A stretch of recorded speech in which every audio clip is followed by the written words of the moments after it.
Hi, it's Craig Bolerjack once again, and today I make a stop in Marriott Slaterville, Utah, and I will introduce you to a couple of blue-collar heroes that are going to fix this fire hydrant that was accidentally run over by a runaway 18-wheeler.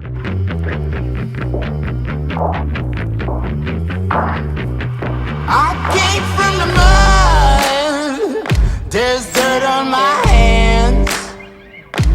Strong like a tree, there's roots where I stand. Try to catch me howling at the moon.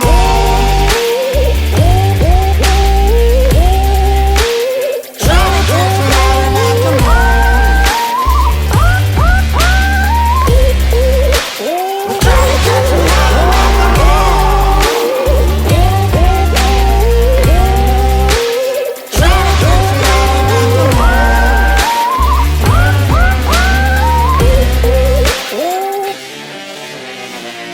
When it rains, it pours. Water's up to my chin. Won't stop fighting to the very end. Hanging out now with my two blue-collar heroes. We have Hiram and Aaron. And guys, this is a kind of a crazy situation, but this was a fire hydrant at one time, but an 18-wheeler came by and took it out. And you guys are here to repair it. Take me through the process on what you're gonna do today. Well, the semi come in and they hit this, and they're designed to break away. So what we're doing is basically putting the new couplers on and just reassembling the fire hydrant. You guys do this often. You told me maybe 3 or 4 times you'll come across something like this. Yeah, we probably repair anywhere from 2 to 4 a month. Okay, I'm gonna watch you while you guys go to work, and I'm gonna ask you questions along the way, but it's a cold day out here. Yeah, it's a little chilly. And you guys had to dig around to find your room, but do what you have to do, and we'll talk as we go along.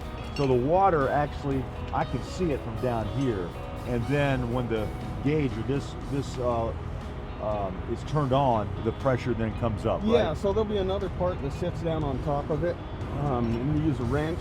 And when you open that up, it opens up the gap in the bottom and lets that water come out. You know, I think for most of us that we see these on the road, we take for granted they're just going to work 24/7. But you guys come out and you have to grease it. You have to make sure it's ready to go if it's needed in an emergency, right? Absolutely, yeah. We're good at once a year. We'll come out and flush all these hydrants and operate them to make sure that they're working like they should.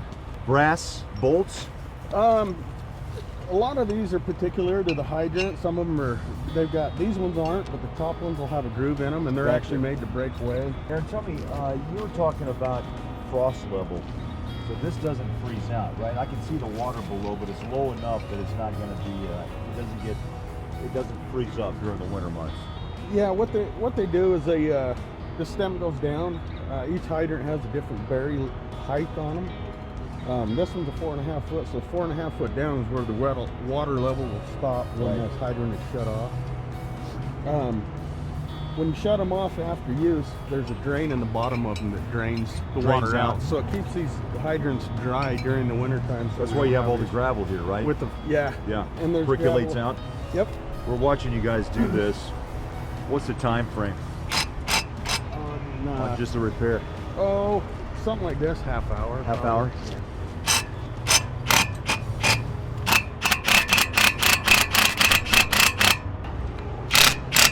I'll just get paid by the hour. Does this have to be oiled? Yes. Okay. Yes, it will be oiled.